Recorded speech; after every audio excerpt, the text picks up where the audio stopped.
3.5 kilometre का सफर तय करने के बाद हम पहुंचे कार्तिक स्वामी मंदिर। 3 किलोमीटर तक तो कच्चे पक्के रास्ते हैं और उसके बाद मंदिर तक जाने के लिए सुंदर सीढ़ियां बनी हुई है। और मंदिर के अंदर प्रवेश करने से पहले वन देवी को लोग चुन्नियां चढ़ाते हैं। यहाँ पर हर पेड़ पर आपको चुन्नियां, चूड़ियां और सारा श्रृंगार का सामान मानते हैं, क्योंकि चाहे आप कोई से भी मंदिर चले जाओ, वहाँ उस इलाके की रक्षा यही वन देवी करती है। पहाड़ों पर चलने के लिए भी कुछ नियम होते हैं और उस नियमों का पालन नहीं किया गया तो साक्षात वन देवी के दंड के अधिकारी भी होंगे। वनों में प्रवेश करने से पहले आपको ये जरूर देखना है कि आप जोर से बात ना करें, कोई भी गाना तेज आवाज में ना बजाएं और कहीं भी खुले में शौच ना करें।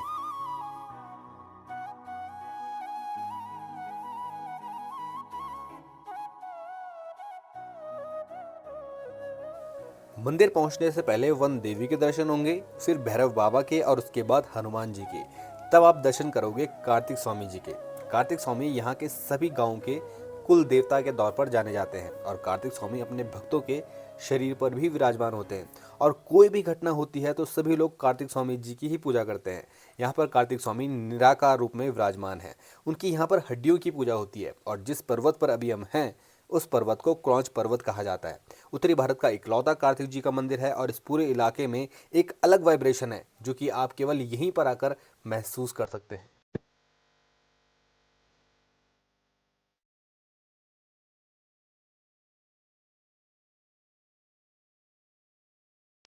अब बात करते हैं कि उत्तरी भारत में इकलौता मंदिर क्यों है इनका। दोस्तों, जितने भी भगवान के मंदिर यहाँ पर हैं उनका इतिहास उसी जगह का मिलता है और कार्तिक जी का इतिहास केवल इसी जगह का है, इसीलिए केवल एक मंदिर उनका यहाँ पर है। वैसे तो इनकी सभी कहानियाँ तमिल में ज़्यादा प्रचलित हैं, लेकिन इतिहास की सबसे बड़ी घटना उनकी यहाँ पर हुई थी, जिसकी वजह से माँ पार्वती और भगवान शिव को वो अपना शरीर त्याग कर इसी क्रौंच पर्वत पर निराकार रूप में विराजमान हो गए। कहते हैं कि एक दिन भगवान शिव ने गणेश जी और कार्तिकेय जी को कहा कि जो भी ब्रह्मांड के 7 चक्कर लगाकर आएगा उसे हिमालय का आधिपत्य चुना जाएगा और सभी पूजा में सबसे पहले पूजा उसकी होगी। ये सुनते ही कार्तिकेय जी अपने वाहन मोर पर बैठकर ब्रह्मांड के चक्कर लगाने के लिए चले गए। लेकिन गणेश जी का वाहन तो मूसक था और उसकी चाल बहुत ही ज़्यादा धीमी थी। तो गणेश जी ने अपने माता पिता के 7 चक्कर लगाए और कहा, मुझे आप पर ही अपना सारा ब्रह्मांड नजर आता है, इसीलिए मैं आपके चक्कर लगा रहा हूँ। यह देखकर भगवान शिव अति प्रसन्न हुए और उनको हिमालय के आधिपत्य चुना गया और सबसे पहले पूजा का विधान शुरू हुआ। और जब कार्तिकेय जी वापस आए और उन्हें गणेश जी की जय जयकार देखी तो उन्हें बहुत ज़्यादा क्रोध आया और उन्हें लगा कि उनके साथ छल हुआ है। तो अपनी माता और अपने पिता को कहा कि मैं आपके दिए गए शरीर को भी अपने पास नहीं रखना चाहता, और अपने शरीर का पूरा मांस वहीं त्याग कर इसी क्रौंच पर्वत पर समाधीन हो गए। अभी ये मंदिर जैसा दिखता है, आज से 200 साल पहले ऐसा नहीं था और एक पत्थर के खंडर के ऊपर एक मूर्ति विराजमान थी और उस मूर्ति के अंदर स्वामी कार्तिकेय जी विराजमान थे। लेकिन इस मंदिर के बारे में लोगों को कैसे पता चला, इसके पीछे भी एक रोचक कहानी है जो कि 100% सत्य है।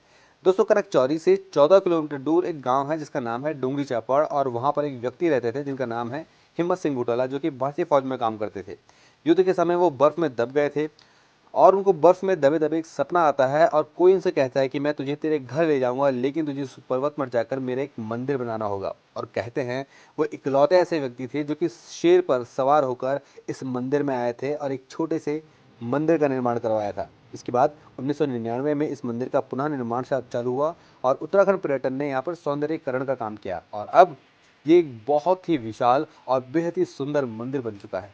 यहाँ से गंगोत्री, चौखंबा, नीलकंठ, केदारनाथ समेत 20 से 30 पर्वतों के दर्शन होते हैं जो कि इस मंदिर की सुंदरता पर चार चांद लगा देते हैं। और इतनी हाइट से आप जब नीचे की तरफ देखते हो तो आपका मन बहुत ही ज़्यादा प्रसन्न हो जाता है और ये जो नज़ारे हैं आपकी आंखों में हमेशा हमेशा के लिए बस जाते हैं।